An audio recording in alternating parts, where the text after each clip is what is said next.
Hello and welcome to all that are joining us today. My name is Toby Noble. I'm a security business manager here at Bytes, and one of my roles here is to look after our identity portfolio. And in short, what that means is I help our customers understand the identity landscape and hopefully try to make sense of it all, and help them build out a winning strategy to address various challenges that crop up in this area.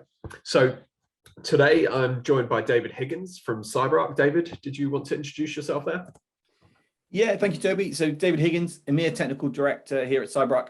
Been with the company now coming up to 13 years. So for the last 13 years, been helping organizations when it comes to all things identity, security, and privileged access. Excellent, thanks, David. So I want to kick us straight off with our conversation today, looking at identity as the perimeter, which is by no means a new concept anymore. And I want to put a bit of a magnifying glass on a very high profile compromise that I'm sure everyone is quite familiar with by now, and that is SolarWinds. More specifically though, I'd love to hear your take, David, on the premise of the golden SAML attack path that enables attackers to bypass the authentication from the likes of ADFS as an example, and mimic a SAML authentication response. Could you tell us a bit more about this attack path, what you're seeing in the market as maybe an aftermath of the SolarWinds attack as well? Yeah, absolutely. So actually back in 2017, our Cyber Labs team here at CyberArk actually published some research they'd done and kind of coined the golden SAML as a risk. And really what it is, it's very similar to the golden ticket attack that we've seen kind of play out in Active Directory environments. And for a recap, for those not familiar with golden ticket, that's where an attacker would get domain admin access, get onto domain control, and basically steal the Kerberos signing ticket that's used in all the authentication kind of exchange within Kerberos and ultimately Active Directory. And by stealing that, they can generate their own tickets, and they can ultimately be whoever they want with whatever permissions. And it's a hugely damaging attack. And it all transpires from stealing that ticket, that signing, ticket. Golden SAML is very similar in nature, right? You've got, of course, the three kind of players in the whole SAML exchange. You've got the IDP, right, the identity provider. You've got the service provider, and then, of course, you've got the client in the middle. And what's happening with the golden SAML attack is actually, as part of that exchange between identity provider, client, and service provider, the attacker is actually stealing the token signing private key, right, that's used in that authentication exchange. And by doing that, is able to do, as we kind of saw with golden ticket, the ability to generate and sign their own authentication sources. So this is regardless if the user's got multi-factor authentication enabled. This is regardless if the user is regularly changing the password.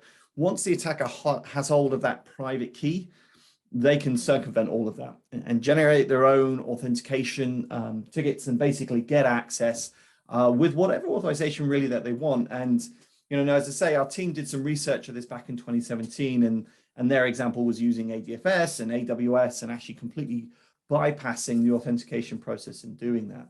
And the interesting element of it all comes down to, you've got this authentication process, you've got these security controls like MFA and SSO, etc. But if the attacker is able to achieve admin level access in an environment, then it's something that's bypassed, right? It becomes bypassable. And this is why time and time again, whether it's SolarWinds or any other attack, we see this common aspect, which is attackers looking to elevate their privileges and get that full admin access. It's interesting, obviously on the back of SolarWinds, and I'll come to your second point as well, which I think is a really interesting question, right, which is what's the kind of impact been on the industry. But if you look at, obviously, this whole attack was hugely damaging. It ended up with, multiple organizations in front of the US government answering questions. And one of the questions posed to the CEO of SolarWinds was, well, why did your detection capability not find the attackers in the environment? And his response was, well, once you've got full admin access, well, you can pretty much do whatever you want. You can pretty much bypass whatever you want. And that's why, as I say, right, we see that common aspect. Get the admin level access, and you can bypass those detection. You can, harvest keys and authentication tokens that then allow you to bypass the existing controls and processes in place in the organization. So, that in a nutshell is, what we've seen happening in Golden SAML. There's a prelude to it. The attacker is getting certain access. They're stealing. If you look at ADFS as the example, they're stealing the ADFS user account and harvesting that with tools like Mimikatz to get hold of the key and the token. Admin level access is needed for that to kind of take place. And actually, as a side note as well, this is why Golden SAML and Golden Ticket in Kerberos and Active Directory isn't seen as a vulnerability that vendors need to fix, because it's, well, this all happens because the attacker gets full admin access. So this is not a vulnerability in the code or the service. This is an exploit of configuration and your own security process, right? You're responsible for securing the administrators. This is not seen as a vulnerability in the code. So there's not going to be a fix to Golden SAML, not going to be a fix to Golden Ticket. It comes back to better protection around that admin level access. To your second point, right? What's the industry impacts? Well, I think it's made a lot of people look at their supply chain a lot closer, right? Who's getting access into environment? What level of access are they getting? Right? It's not the first time we've seen, a big name be targeted by attackers and using them as a vessel or a conduit into other organizations. Many, many years ago, we saw a big, MFA player kind of targeted in that nature, and then using the seeds and the tokens they stole, right, to then actually get to the victim that the attacker really wanted to get to. So here as well, we'll look at this organization, right? The admin level access that they have, the credentials that they're using to perform whatever it is, SolarWinds was doing for that customer. That's what was being exploited. And so, yeah, as a reaction, there's been a huge, I think, focus on, well, who else is getting to our environment? What level of access are they getting? What controls can we put on them? Typically, we can't really enforce too much control on the external supplier's environment. What we can do is put controls on the contact point as they kind of get into our network and get into our environment. Some really good points, and bit of a curveball for you. It wasn't part of my original question, but something we're seeing coming up a lot at the moment is requirements around cyber insurance, particularly for those users that have privilege. Now, if you look at a lot of the mandates from cyber insurers, it largely just requires that MFA is in place. But based on some of what you were just saying there, David, and our knowledge and the history of attacks like what we're talking about here, is that enough? So obviously, I would biasly say no, right? Of course, sure. It's interesting.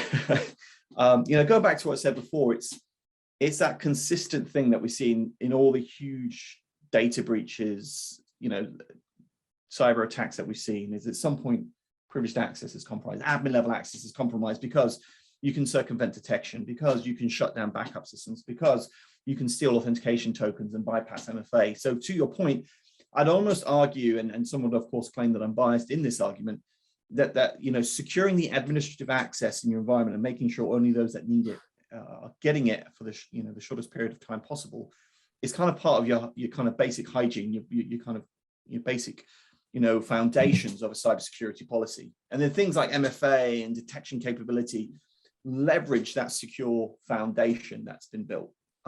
What we are seeing, to your point, actually, we are now starting to see the cyber insurers actually start to talk about PAM being a prerequisite for either, coverage being, given, or of course, premiums perhaps going up. So actually, they're also reacting to this kind of realization that there's a little bit more needed to this. If you get admin level access, full admin access on a system or a server, well, you can pretty much bypass most of the other security controls in place. And so we've always advocated that securing that admin level access, helps reinforce the other security investments that you've made, right? Because, security is, it's a team game, right? It needs multiple aspects, multiple controls to create that secure ecosystem. And as I say, I'd kind of argue that securing the admin level access becomes that secure foundation that everything kind of benefits from.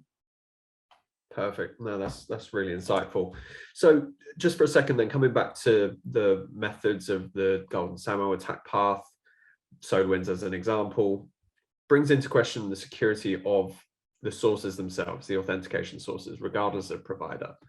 Now, how can our viewers today learn hopefully something from this conversation for sure, but also adapt to their own businesses and ensure that we're protecting these critical sources, and to lend itself to obviously your bias that you mentioned before. What does CyberArk do in that space, and how can they leverage tools like CyberArk to help? Yeah, absolutely. So I guess there's a few things, and before I kind of get into some specific, advice and suggestions, it's reinforcing a really important aspect. And any organization that's looking at zero trust as an example, as a framework, will probably already have this mindset, which is this assume breach mindset, right? Assume external or internal threats are always persistent in the network, and therefore we readjust our risk position and we implement security, in line with that mindset. So if you have that mindset, the attacker's going to get in or is already in, well, they're not going to play by the rules, right? They're going to continually look to find ways around your existing processes, your monitoring and your controls, right? So if we assume breach, then we also have to assume bypass is the target, right? They're of course not going to make a nice MFA request and get some approval and get a connection onto an application. They're going to try and find ways and means around that, right? So I just want to reemphasize that point, because I think it's really important when we can think about this question, because I'm certainly not trying to downplay the importance and criticality of MFA or detection capability. They're hugely important. As mentioned, security is a team game. It requires an ecosystem of tech, process, procedures, etc. But what we're seeing, take Golden SAML, Golden Ticket, Pass the Hash, all these other types of attacks that aren't exactly new, but still kind of transpire in today's world. It's that consistent, once the attacker gets their intrusion, they seek credentials, they seek elevated access, because that gives them the platform to circumvent. That gives them the platform. If you look at ransomware as an example, going on a tangent, apologies, one of the things a certain variants will do is, once they've got that elevated access, right, they're going to try and shut down monitoring, and then they're going to try and shut down backups, because they want to maximize the impact, right, of their ransomware spreading, and obviously increase the likelihood of an attack, a victim paying the ransom, right? And that all comes again from that, that elevated access, that admin kind of position. So, coming back to advice, a little bit of a ramble there for me, but hopefully it was all helpful, right? It's looking at, your environment, wherever you be on premise, you be based in the cloud, you be a little bit hybrid, and looking at where administrative and highly privileged access exists. And it's going to be broad. It's going to be, there's going to be a lot of it, right? Any service, server, network device, etc., that you deploy, it's going to have admin level access. And so the immediate suggestion here isn't go out and secure everything, because, that's going to be hugely resource intensive. But it's understanding your key assets. It's understanding where your critical data is, or your critical services. Everyone talks about data, but some organizations may not be too worried about data. They may be worried more about services and uptime, right? So focus on what's most important to you as an organization, and then understand the routes to those key assets, whether it be data or services, etc., and understand where the privileged and administrative access exists. And where possible, try and revoke it, move to a position of just in time, just enough type privilege. So it's not saying secure everything day one, secure the routes to your most critical assets. Think like an attacker. If we assume breach, think what an attacker is going to do. They're going to go after Golden Ticket, as a potential attack route. They may go and try and circumvent, your SAML authentication with Golden SAML, as we talked about. So focus on those to start with, and naturally kind of grow those controls out. Also think about your workstations and your end users. Nothing's more dangerous than the human being and an internet connection, clicking on the wrong link, opening the wrong attachment. And if those are users, which is more and more likely these days with remote working, right? If those users are running with admin rights on their workstation, well, those links that they're clicking, those attachments they're opening, if there's malware associated to them, well, they're executing with admin rights. And that's the platform, right? From there, credential harvesting takes place, lateral movement takes place, and it starts to spread. So 2 key areas I'd say to focus on is understand your critical assets and where administrative access exists, secure it, put a control process about when it can be used, and make sure it's only used in a just-in-time manner. And secondly, focus on your external facing points, because they're going to be a natural ingress point. And where you can, and certainly our best practice advice, is revoke admin rights for everybody on all workstations. Now, usually most organizations says, yeah, we've done that. But developers, we kind of had to give them admin access because they're a bit of a pain. And the IT administrator, and actually the exec team also complained that, when they're in the airport, they couldn't install some stuff. So we've added that, then admin rights. No, we need to remove it from everybody. But cognizant that if we do that, we're going to get pushback, right? So we also have to do then on-demand elevation and application control, right? So from CyberArk's perspective, we talk about a piece of technology called Endpoint Privilege Manager that does exactly that, right? On the endpoint, but it also is then something that you can apply deeper in the environment on the infrastructure to start removing standing admin rights. And again, going off on another tangent here, some of the victims that we work with of cyber attacks, work with that assumed breach mindset, right? The attackers got in and they'll get in again. Their objective really isn't to stop them getting in because they've kind of given up that fight. Their objective is to isolate the attack, right? And you mentioned it before, right, Toby, right? Identity is the new perimeter, or it can be used as a perimeter, right? If we can refine permissions, refine privileges on the assumption an attack is in and they're going after credentials and identities, if that identity has restricted admin rights, restricted permissions, there's less places an attacker can kind of go, if that makes sense. Absolutely does. A lot of information there, David. Thanks for that. Sorry, a bit of a brain dump. No, I don't think you rambled too much at all. I think it was all very relevant. One last comment from me, I suppose, a closing comment, so to speak, because there was a lot of information there and all very valid points. And it really brings to light for me a lot of conversations I have with our customers whereby they have an inkling of a PAM project on the horizon, but don't know where to begin. It can be overwhelming. There's a lot to tackle for sure.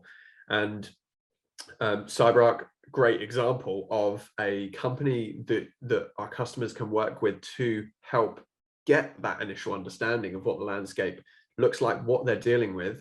And then from that information and coming from a kind of an educated foundation of what the lay of the land is, we can really then help our customers start to prioritize which of those many routes that you've just mentioned there, David, they should actually start with.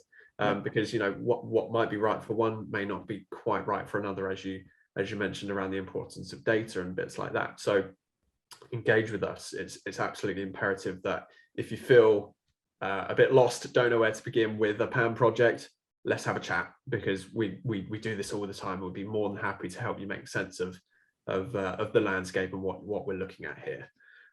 So unless you have any other comments, David, I'd like to thank you very much for your time today. Really insightful conversation. I found it really interesting.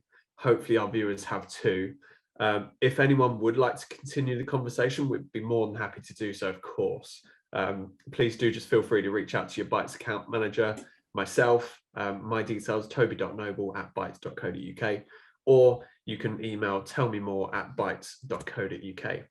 Thank you very much again, David, and thanks to everyone for joining us.